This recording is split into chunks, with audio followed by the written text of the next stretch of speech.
మహానాడు అంటే తెలుగుదేశం పార్టీకి ప్రధాన పండుగ. కార్యకర్తలు, నాయకులు 3 రోజుల పాటు జరుపుకునే సంబరం.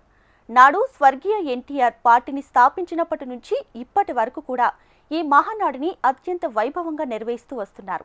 ఈ సంబరాలను ఈసారి కడప జిల్లాలో నిర్వహించాలనుకున్నారు. అయితే కడప జిల్లాలో మహానాడు నిర్వహణపై చిక్కుముడులు పడుతున్నాయి. నేతల మధ్యన ఉన్నటువంటి గొడవలపై అధిష్టానం సీరియస్ అయింది.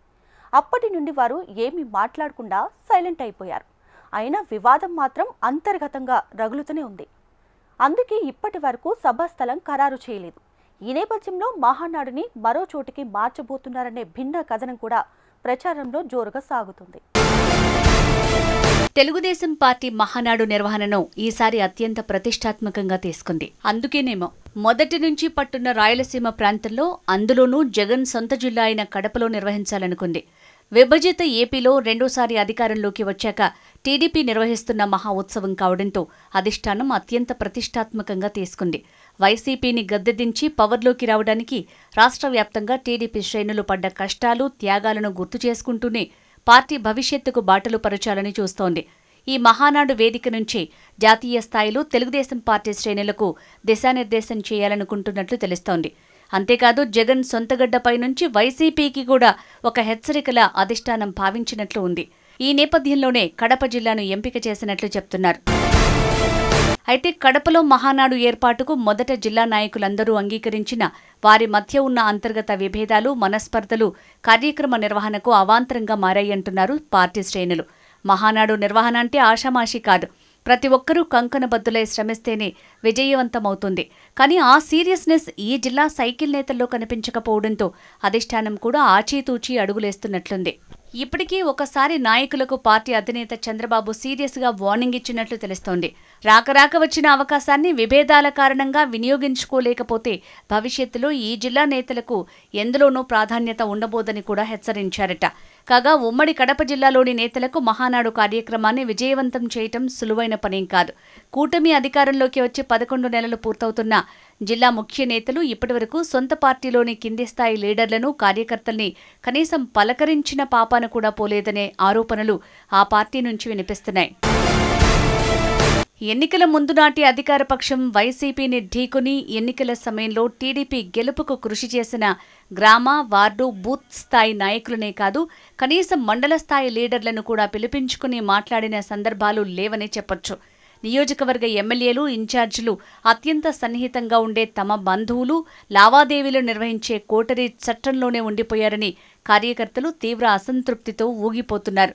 ఇప్పటివరకు కార్యకర్తలను, నాయకులను పట్టించుకోకపోవడంతో వారి పాత్ర మహానాడులో ఏ విధంగా ఉండబోతోందో అన్న చర్చ కూడా నడుస్తోంది. పార్టీ అధినాయకులు చంద్రబాబు, లోకేష్ వంటి వారు పార్టీ ఇంటెలిజెన్స్ ద్వారా అన్ని విషయాలు తెలుసుకుంటున్నారనే ప్రచారంలో ఉంది. ఒకవేళ తెలిసినా పార్టీ గెలుపు కోసం కష్టపడిన కార్యకర్తలకు ఇప్పటివరకు ఏమీ చేయలేకపోతున్నారనే ఆవేదన కూడా వారి నుంచి వ్యక్తమవుతోంది. ఈ నేపథ్యంలో కడప జిల్లాలో జరిగే మహానాడులో పాల్గొని తమ సమస్యలు చెప్పుకోవాలని చాలామంది నేతలు, కార్యకర్తలు తహతహలాడుతున్నారు.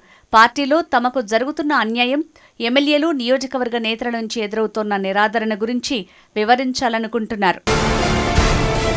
ప్రధానంగా గత ప్రభుత్వంలో తమపై నమోదైన కేసులు, ఆ కేసుల నుంచి బయటపడటం కోసం పడుతున్న కష్టాలను ఏకరువు పెట్టాలనుకుంటున్నారు. 2 నెలల క్రితం జిల్లాలో మహానాడును నిర్వహించనున్నట్లు ప్రకటించిన తర్వాత పార్టీ శ్రేణుల్లో కొంత జోష్ కనిపించింది. తర్వాత జరిగిన కొన్ని పరిణామాల వల్ల 10 రోజులుగా కొంత స్తబ్దత నెలకొంది. పార్టీలోని ఏ నాయకుడు కూడా మహానాడు గురించి, విభేదాల గురించి గాని మాట్లాడటం లేదు.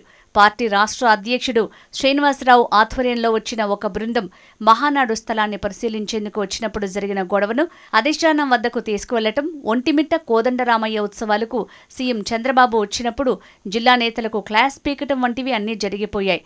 అయితే మహానాడు నిర్వహణకు సంబంధించి అప్పటి వరకు కనిపించిన హడావుడి ఒక్కసారిగా ఆగిపోయింది. దీంతో ఒక్కసారిగా కార్యకర్తలు, ప్రజల్లో అనుమానాలు బయలుదేరాయి. మహానాడు నిర్వహణకు కావలసిన ఆర్థిక సహకారాన్ని కడప జిల్లా నేతలు అందించేందుకు సిద్ధంగా లేరనే చర్చ నడుస్తోంది. ఒకరిద్దరు ఖర్చు చేయడానికి సిద్ధమైన భవిష్యత్తులో వారి ఆధిపత్యం పెరిగి పార్టీలో నాయకుల మధ్యన మరింత అంతరాలు ఏర్పడే పరిస్థితి ఏర్పడుతుందనే అభిప్రాయాన్ని చాలామంది నేతలు వ్యక్తం చేస్తున్నారట. ఈ నేపథ్యంలో నెల్లూరు జిల్లాకు సంబంధించిన నాయకులు మహానాడు నిర్వహణకు తాము సిద్ధంగా ఉన్నట్లు పార్టీలోని కీలక నాయకులతో అంతరంగిక చర్చ జరిగినట్టు తెలుస్తోంది. మహానాడు నిర్వహణకు సంబంధించిన చర్చలు, నిర్ణయాలు మే 3 తర్వాత తెరమీదికి రాబోతున్నట్లు నేతలు చెప్తున్నారు. రాష్ట్ర ప్రభుత్వం అత్యంత ప్రతిష్టాత్మకంగా చేపట్టిన రాజధాని అమరావతి పనుల పునఃప్రారంభోత్సవం అనంతరం మహానాడుపై పూర్తి స్థాయిలో దృష్టి సారించనున్నట్టు తెలుస్తోంది. మొదట నిర్ణయించిన ప్రకారం కడప జిల్లాలోనే నిర్వహిస్తారా లేక వేరే ప్రాంతానికి మార్చేస్తారా అన్న ఉత్కంఠ కొనసాగుతోంది. కడపలో నిర్వహించాలనుకున్న తర్వాత దాన్ని అంత సులువుగా మార్చే పరిస్థితి ఉండబోదని పార్టీ నేతలు చెప్తున్నారు. మహానాడుపై ప్రస్తుతం నెలకొన్న సందిగ్ధాన్ని తొలగించాల్సిన అవసరం అధినాయకులకు ఎంతైనా ఉంది.